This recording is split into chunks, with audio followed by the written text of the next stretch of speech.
So, like Lady Gaga said, I don't want to be friends. But I'm only saying that because I just thought of something about Philomena Kunk. Conk. She zeroed in on my my mom, my mama, mima, her shells, her conch shells from Yucatan and Oaxaca from when my parents were on doing like a honeymoon after having had a private ceremony, like not with churches. It was like private. And between the two of them, like they call it a common law marriage, but I'm not going to say it's common law because it's not English. It was like, and they drove around Mexico and they went all the different like beaches, and my mom was in heaven practically doing that with my dad. She loved him. Okay, and I'm not saying that Jonathan's mom didn't love John, but that's not my mom. You know, that's Jonathan's mom. And just so you know, Jonathan is not thin. Okay, he's not a thin mint. He's not a bathroom. He is a big guy. He's like 300 pounds and he's 6'4", and he's got a really big belly. So he has a great face though. Very handsome face. And he's a handsome guy. And he dresses really good.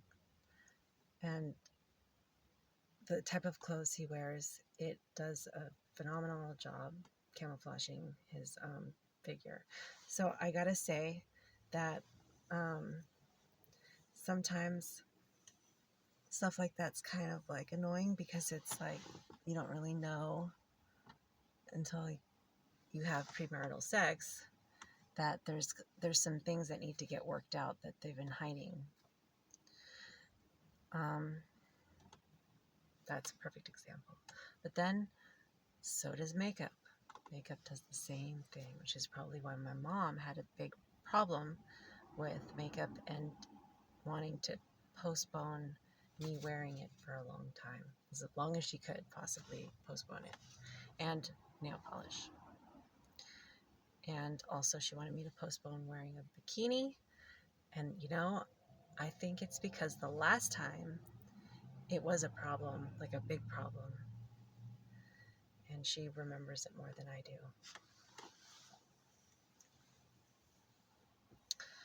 So that's probably why I became vulnerable to Erica and the bare minerals, bare essentials or whatever, because to me that was like a reconnection of a missing part of myself.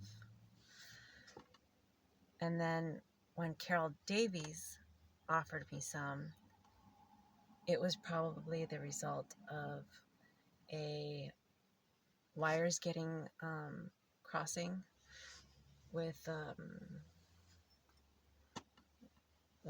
conversation I had with Juan Ramon Ramirez Vargas at that restaurant in Redwood City with some of his colleagues. And they were saying, you better hook her up with Sephora, you better hook her up with this, you better hook her up with that. Pretty sure that's probably when the lines got crossed. There was something else I was going to say, but now I don't really remember.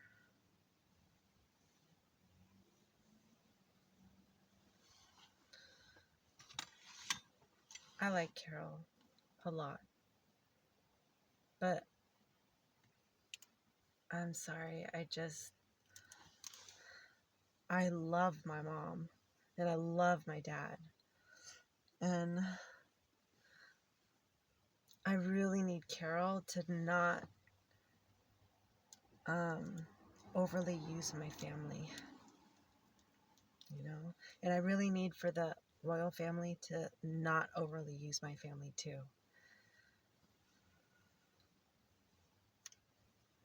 And it's just that simple. Like, I don't want them to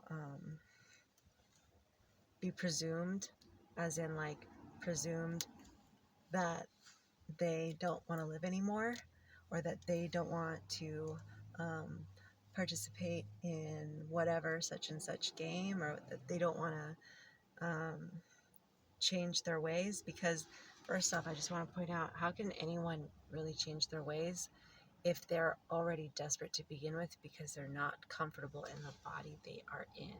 And it's not because of their doing, it's because of some fucking tomfoolery that happened with implied consent, and with clocks, and also with traps, and setting them, and then making it seem like it's okay to set traps because a person's like training them to set traps when they're, just kind of, we're just like hanging out. But yet there's just so many traps. I can't stand those. So I think that's a good one to work on. All in all, I gotta say, I think the best idea so far is to have a trio.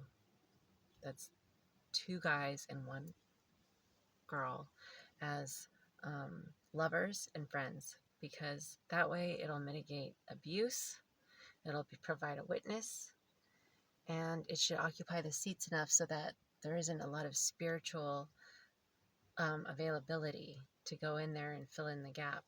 And that will ensure that we're more secure, because I'm noticing that because of the Holy Trinity, I believe that's part of the problem. It's making it so there's always an available spot for like a spirit.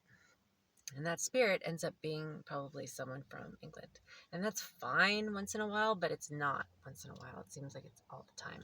And I just also want to point out too that it's not for our best interest to be having that association, because it turns water into wine, literally. Not figuratively, literally. And guess what? Wine is actually a collection of all our torture. So whatever we've been whining about, and not just whining like annoying whining, like whining like squeal like a little pig, that kind of whining, or the kind that requires a shank in a stomach, or a punch in the face. That's what wine is, in case you didn't know. So when I got into that fight with Nicole, and Kendra fought, well, Kendra had Nicole fight for her. When I got in that fight, I got pretty badly beat up, and she sat on me while I still had my backpack on, and it was really bad form the way that she started the fight, and I was not prepared. So that's partly why I'm such a stickler about fighting fair.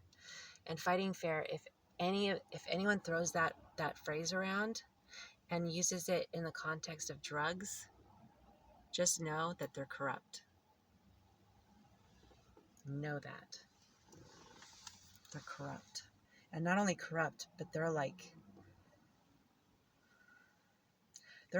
Dune with the guy in the little like hoverboard, the hovercraft thing.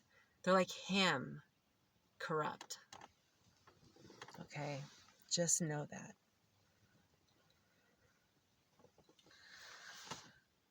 And that's disgusting. Him trying to like take a shower with that oil, that's from Jiffy Lube. That's Jiffy Lube oil. And that's from Luis Escamilla, from my fetus of Planned Parenthood that I was not allowed to save when the 6 doctors piled on top of me when I said, okay, that's enough. And Luis Escamilla was there. He's a witness, but he was also like turned to a statue at the same time. So That's witchcraft. And I'm pretty sure I know who did it. Well, I'm pretty sure I know who was involved, and I think it was a stenographer. And part of it's because of Vanna White.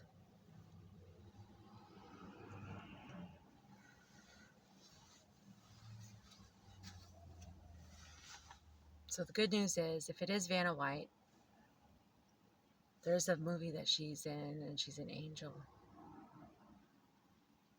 Hopefully, she's not just doing that movie so that she can also pillage or reap from like Cupid's arrow, because Cupid's arrow is just an arrow bar, which is an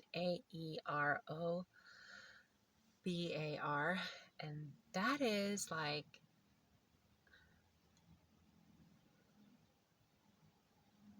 that's like freeze drying a person. It's disgusting. It's fucking gross. They call it space ice cream too, by the way. I do occasionally go get space ice cream because Jonathan was really into that, and he'd only get it from Fry's Electronics, which is like a Mayan palace. And when I saw that, I was like, I'm gonna have to get some of that to see what the hell he's doing. And I did. It didn't taste like anything different. I was like, whatever. Okay, I'll just have it occasionally so that I can just make sure that I'm picking up whatever leftovers are there, because I'm pretty sure that that's part of myself.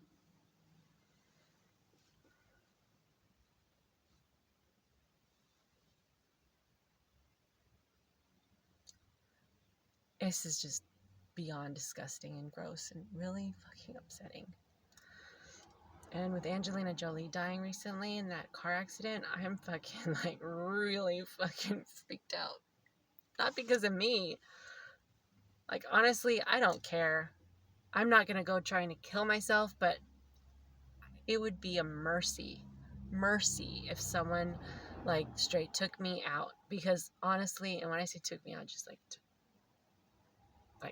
sniper shot me or something, because I'm fucking so uncomfortable, and